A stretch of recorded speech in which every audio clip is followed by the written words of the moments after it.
En obtenant un deuxième succès consécutif à Lorient, le FC Nantes prend ses distances avec la zone rouge.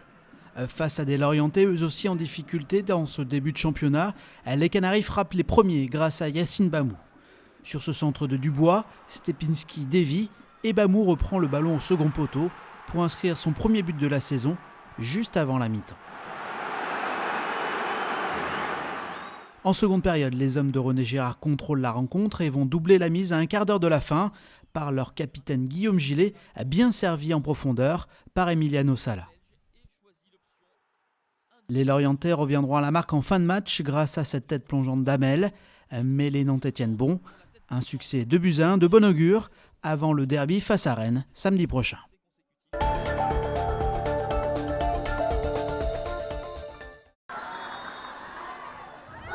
C'est un pénalty qui vaut de l'or. En inscrivant son 11e but de la soirée, Malin Holta permet au NLA de remporter la première manche de son duel face à Debrecen. Les supporters hongrois sont pour la première fois de la soirée sans voix et les Roses peuvent partager leur joie avec le public de la Trocardière. Il fallait absolument qu'on réponde présente. Je pense que voilà, on a montré un beau match, un beau combat à nos supporters et c'est un vrai plaisir de jouer des matchs comme ça. C'est complètement différent qu'un match de championnat, donc on prend 2 fois plus de plaisir. Car c'est à une véritable ambiance de Coupe d'Europe que les filles du NLA ont eu droit, avec un public de la Trocardière conscient que l'adversaire du soir n'est pas le premier venu. Et tout au long du match, c'est un duel âpre et serré que les deux équipes se livrent. Emmenées par une Malin Holta survoltée, les handballeuses nantaises font la course en tête en première mi-temps, avant de voir la machine hongroise se remettre en route. Au final, les Nantaises n'arrivent pas à creuser l'écart et sont toutes proches de voir la victoire s'envoler en fin de match. C'était une bataille. C'était comme prévu, un match très dur physiquement. Mais je pense que les joueuses ont répondu présent. Donc il faut les féliciter pour la victoire. On souhaitait avoir un peu plus d'avance. On va défendre un but. Avec un seul petit but d'avance, c'est un véritable exploit que les Roses devront réaliser le week-end prochain en Hongrie.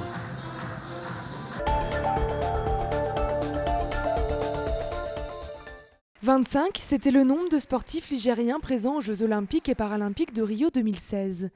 2 mois après, la région a donc tenu à féliciter ses athlètes.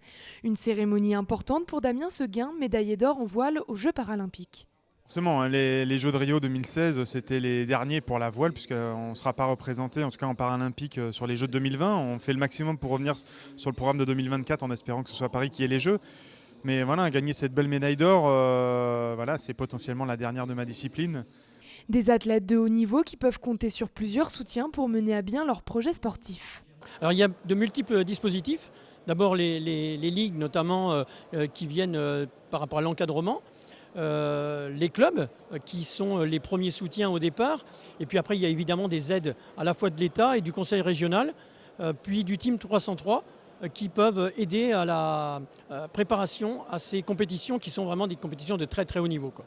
Derrière Rio 2016, il était bien sûr question de la candidature de Paris aux Jeux Olympiques de 2024. On a un véritable challenge à relever. C'est la raison pour laquelle on appelle tous les sportifs, quels qu'ils soient, à s'engager dans cette candidature, mais aussi tous les citoyens. Paris 2024 peut être un enjeu. Déjà, en tant que sportif, je vais faire le maximum pour porter la candidature de Paris vers la victoire. Réponse du CIO le 13 septembre prochain.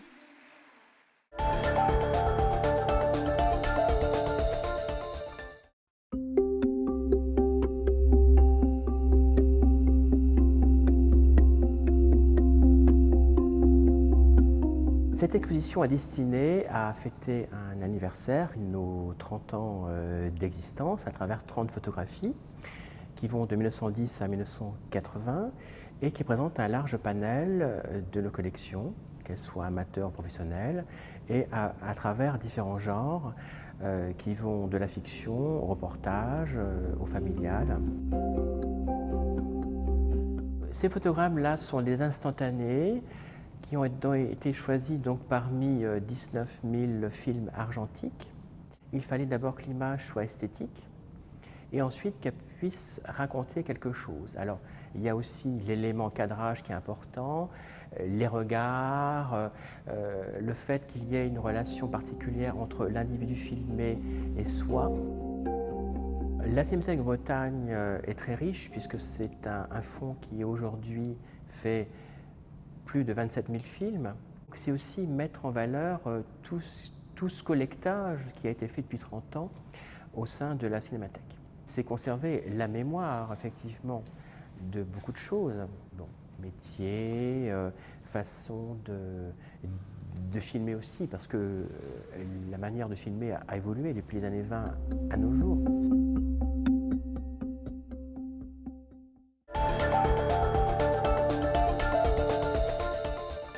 Salaud de pauvre.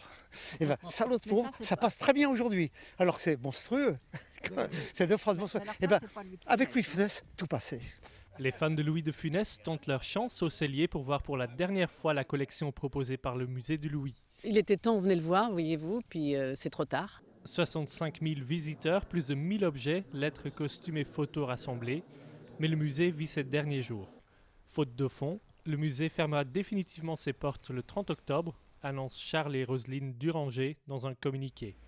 Prématuré, estime le maire du Cellier. Aujourd'hui, j'apprends que monsieur et Mme Duranger on jette l'éponge. Donc je trouve que c'est un peu prématuré. Nous, on pense, comme la région, que le musée de Louis a son importance au Cellier.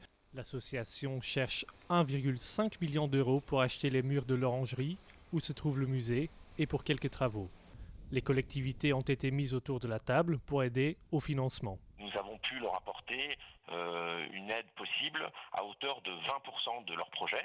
C'est la limite légale autorisée. Ils nous ont sollicité effectivement pour du financement. Or, aujourd'hui, dans le cadre de la loi NOTRe, le département ne peut plus apporter de financement pour des musées privés.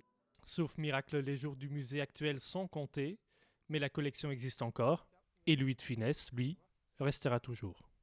C'est quand même toute une histoire et c'était un personnage qui était et qui restera irremplaçable.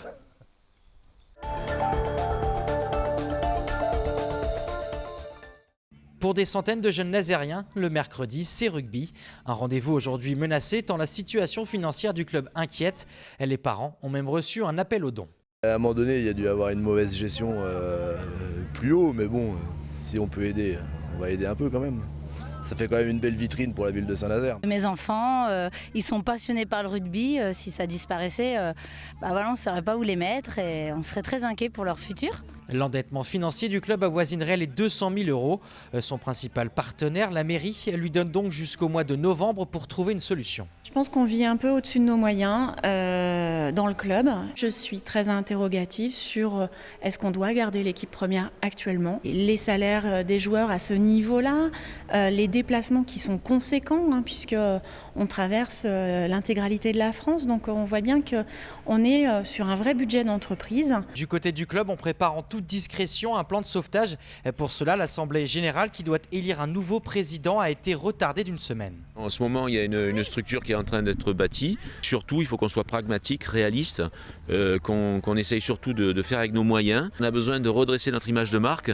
On a besoin surtout que les entreprises de Saint-Nazaire nous fassent confiance. Ce qu'on espère, effectivement, c'est fêter le 200e anniversaire en 2108. Dimanche, l'équipe première reçoit Nevers, le leader de sa poule en Fédéral 1. Les joueurs auront préparé une paella pour l'occasion, avec l'idée de montrer que le club entier compte bien se battre pour s'en sortir.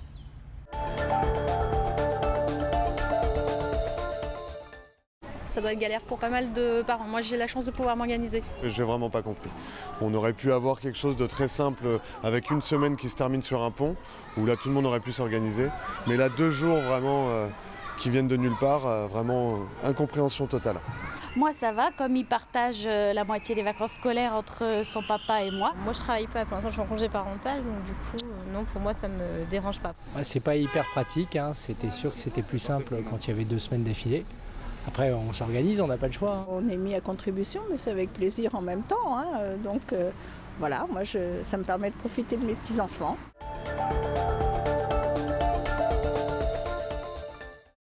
Le 6 mars dernier restera une humiliation pour les Nantais, une véritable jubilation pour les Rennais, vainqueurs 4-1 dans le derby.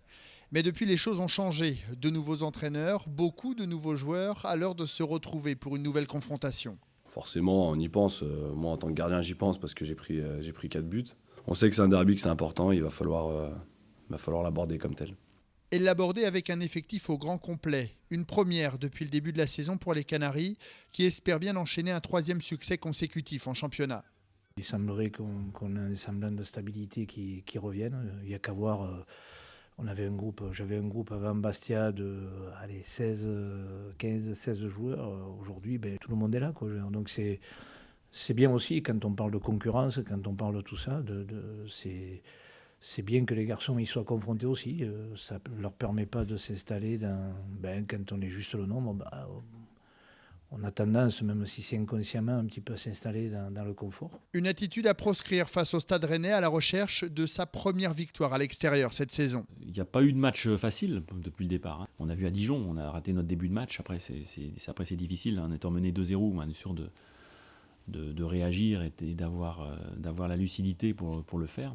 Donc voilà, mais en L1, d'une façon générale, il n'y a pas de match facile. Ce ne sera pas le cas encore samedi. Et Nantes essaiera de donner raison à Christian Gourcuff pour laver l'affront de mars dernier.